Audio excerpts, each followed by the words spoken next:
ส่วนครูคะแนนช่องออเปเรชั่นตอนนั้นเมื่อเรียนผมนั้นได้ผมนั้นใบใจจีพีคือผมนั้นเวทีก้อนั่งผมนั้นสอสันvà chắc nhom bậc liên tại con mình cũng nên tàn hồi nào nó cứ bậc liên cũng nên về những cỏ và chắc nhom những liên về liên tại con cho nên về liên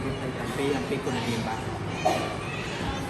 ซึ่งใช้กันตัวต่อขึ้นนี่อันนี้ช่วยดูคนที่ได้แต่ตัวแต่ในเมดินทีมไปยังเรียนเมดินทีมไปแบบปีบ่าทำปีคนเดียวนะคนmột chỗ đấy con stream và sản xuất ra pada sebab insol dari kru je terang di berkru nah vàต่อจังយើងនឹងរៀនទេមេរៀនទី27អំពីគុណនាមប្រកបមកកូនចាប់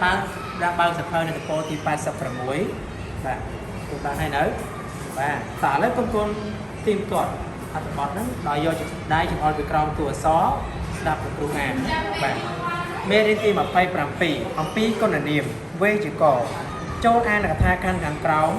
ឬសង្កេតមើលពាក្យដែលមានពណ៌ក្រហមដាវីជាសាឧស្សាហ៍នាងមានរាងស្ដើងពោះសម្បុរខ្មៅស្រអែម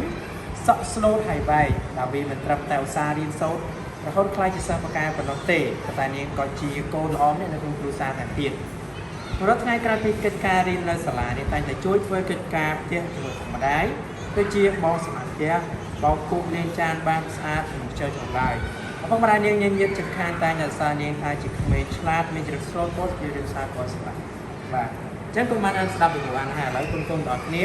ចូលរួមអានជាមួយលោកគ្រូបងប្អូនគ្នាដោយយកដៃចង្អុលពីក្រោមតួអក្សរនិងគោរពទៅតាមរចនាសម្ព័ន្ធផងដែរបាទតោះឥឡូវគុំចាប់ដើមមើលគ្រូ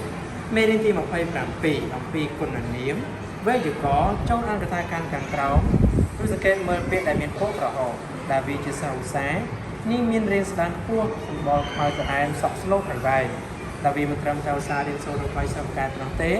ប៉ុន្តែនាងក៏ជាកូនល្អម្នាក់នៅក្នុងគ្រួសារថែមទៀតរាល់ថ្ងៃក្រោយពីកិច្ចការរៀនសូត្រនៅសាលា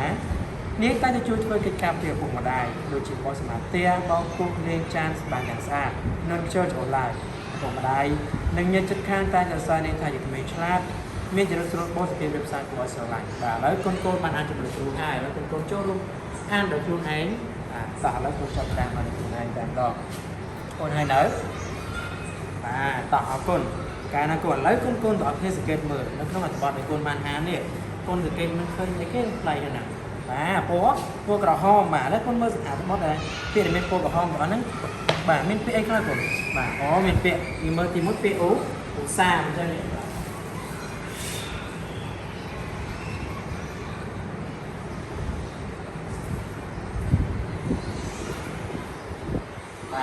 ឧស្សាហ៍ណាចឹងឧស្សាហ៍បញ្ជាឲ្យពីថាគេឧស្សាហ៍បាទជាភាសាឥឡូវកូនមើលបន្តក្រៅពីឧស្សាហ៍នេះតាមមានពាក្យអ្វីទៀតកូនពាក្យហមទៀតបាទអូមានខ្ពស់មានអីចឹងណា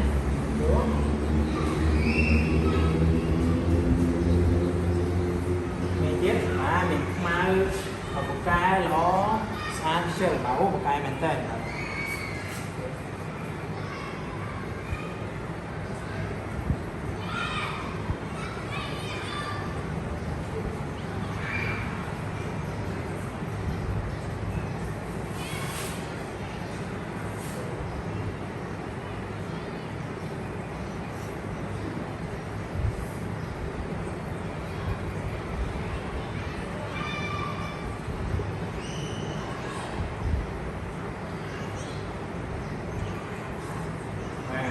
ចឹងគុណពាក្យរបស់ហ្នឹងមកណាបាទអញ្ចឹងពាក្យមួយគុណឃើញពាក្យពូបញ្ជាឲ្យពាក្យគេគុណបាទពាក្យស្ដើងបាទតែឥឡូវបន្ទាប់ពីគុណបានដឹងពីពាក្យហ្នឹងវាបញ្ជាឲ្យអីហើយឥឡូវគុណចង់ដឹងថាអាហ្នឹងគេហៅថាស្អីគេតោះអញ្ចឹងពាក្យដែលមានពូរសេលេខណាឃើញដែលមានពណ៌ក្រហមរបស់ហ្នឹងគឺវាជាគុណនាមបាទគុណនាមណាបងពាក្យថាគុណនាមបាទអញ្ចឹងដូចថាគុណនាមគុណបាទឥឡូវដើម្បីចូលយកន័យគ្រូយើងនឹងរៀនអំពីគុណនាមបាទ